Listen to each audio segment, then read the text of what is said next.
Hi, and welcome back to another video.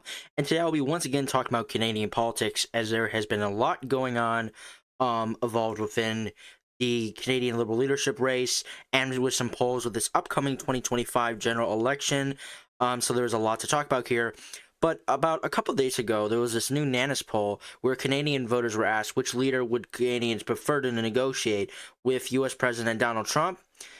Uh, and as you can see here, Mark Carney is led this poll. Now, if you don't know who these people are, Mark Carney right now is the front runner and probably going to be the one to replace Canadian Prime Minister Justin Trudeau. Kristen Freeland is also at the race. She's another liberal. She was the she was the person in Trudeau's cabinet who resigned and was eventually the one that forced Trudeau to also resign. So that was a political move, which seems to backfire for her because Mark Carney is clearly the favorite in this liberal leadership race, and even in this poll. You also have unsure for 12%, no difference 9%.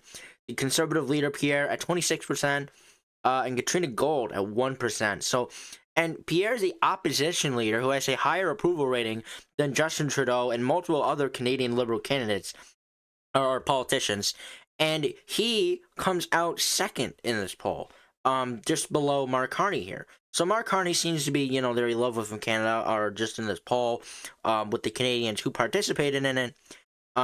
So I'm gonna read a little bit here, to see if I get you guys more information. Liberal leadership candidate Mark Carney would do the best job in negotiating with U.S. President Donald Trump over conservative leader Pierre Poilievre and fellow leadership candidates Kristen Freeland and Karina Gold, according to a new polling from Nanos Research conducted for CTV News. When asked which of the following politicians would do the best job at negotiating with U.S. President Donald Trump, 2 out of 5, or 40% of respondents, answered Mark Carney. 40% of respondents answered Mark Carney. So Mark Carney obviously winning the poll here, and clearly a favorite when dealing with Donald Trump, the tariffs, and everything else that has to do with it. So Mark Carney seems to be the guy that Canadians are leaning towards, and this does seem to be hurting the Conservative Party of Canada. But I'm going to go into that later in the video. Poilievre received the second most support, with 26% of people surveyed saying he would do the best job. 13% of people answered Freeland, 1% said Gold, while 12% said they were unsure, and 9% said it wouldn't make a difference. That's what you guys saw right here. I think this is really interesting about how, you have Mark Carney, this popular, liberal candidate who will probably get the job as becoming the next leader of the Liberal Party and Prime Minister of Canada. And we're going to see how he does. If that will happen, I'm going to make videos on and talk about it. But there are more here in this article. The leaders of other political parties were not listed as options in the survey, which looked to gauge where Canadians stand on various topics related to trade negotiations with the United States, as well as their stance on tariffs and Canada's response. Trump signed an executive order Saturday to impose across-the-board 25% tariffs on Canadian imports, with the only exception being Canadian energy, which faced a 10% tariff. Canada announced its retaliation plan Saturday night, an initial list of $30 billion worth of U.S. products that would be hit with retaliatory tariffs. An additional $125 billion would be targeted 21 days later, but a Monday phone call between Trump and Prime Minister Justin Trudeau led to a deal that put a pause to all for 30 days.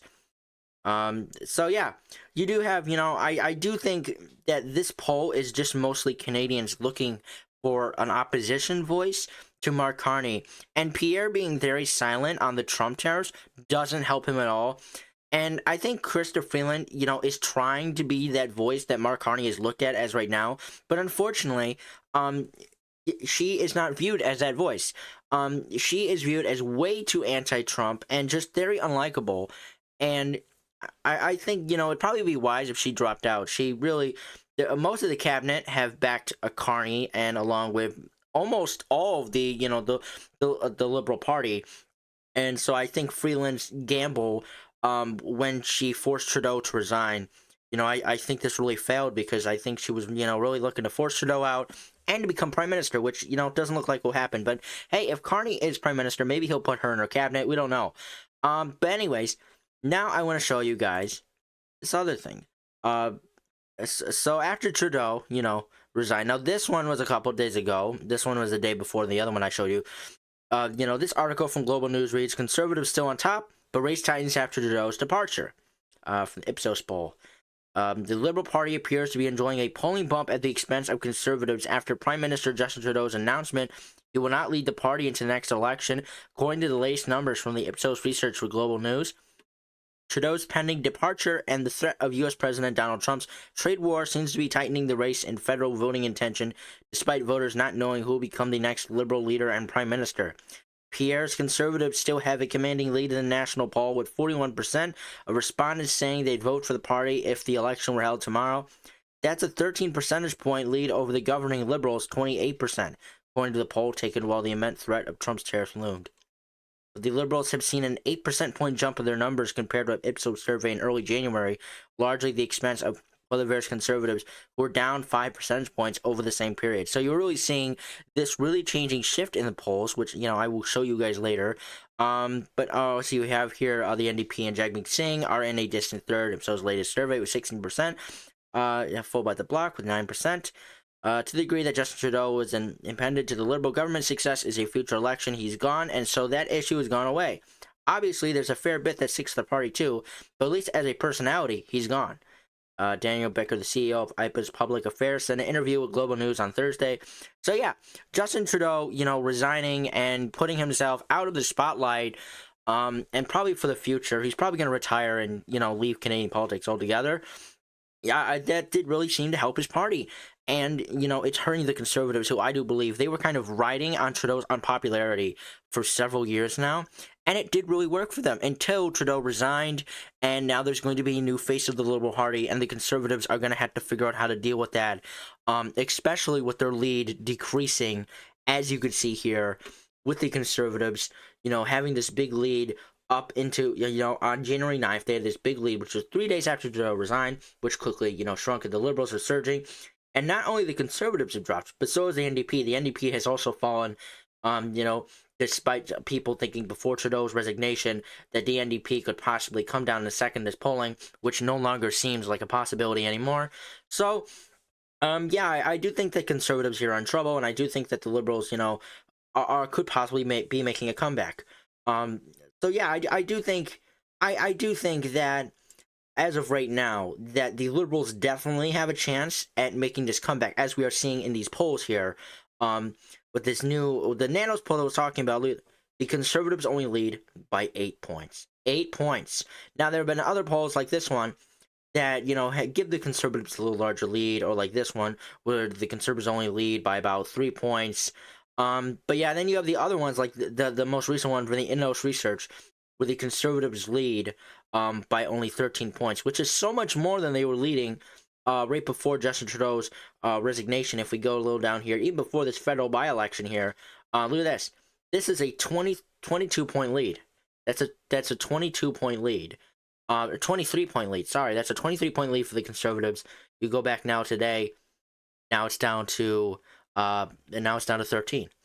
So you're really seeing, a surge for the Liberals, even if the Conservatives still have this large lead. It's not as large as it was about a month ago, which would have shown the Conservatives getting this large supermajority, which no longer seems to be in the cards for them. So it looks like the supermajority that the Conservatives were expected to get if an election was held is gone, has disappeared, is no longer available for them. And it looks like the Conservatives will probably be forced to campaign very hard to win, or the Liberals will probably lose seats, but not as much as we're expected to, and could stay in government. But they would be in a minority government like Trudeau got in 2021. And it's very possible. And I think as of right now, it is way too early to say or to predict on who's going to win the general election. Sure, you could say the Conservatives, as of right now, are still the favorites, but we are way too early in here. But as of right now, these polls sinking for the Conservatives are warning signs that stuff is about to get a lot more competitive very quick, and that Mark Carney leading that poll is bad news for the Conservatives, especially with the tariff warnings for U.S. President Donald Trump and everything else. So I think once Mark Carney is elected Liberal leader, I do expect him to win the leadership election. That once Mark Carney is elected Liberal leader, that there will be another surge that is already happening here for the Liberals. Um, so yeah, I do think that the Conservatives, maybe going to have to rebrand stuff they're talking about, and see what works for them. But until then, that's pretty much all we have. So thank you all so much for watching. I hope you guys enjoyed. If you did, please like and subscribe, and I will see you all in the next video.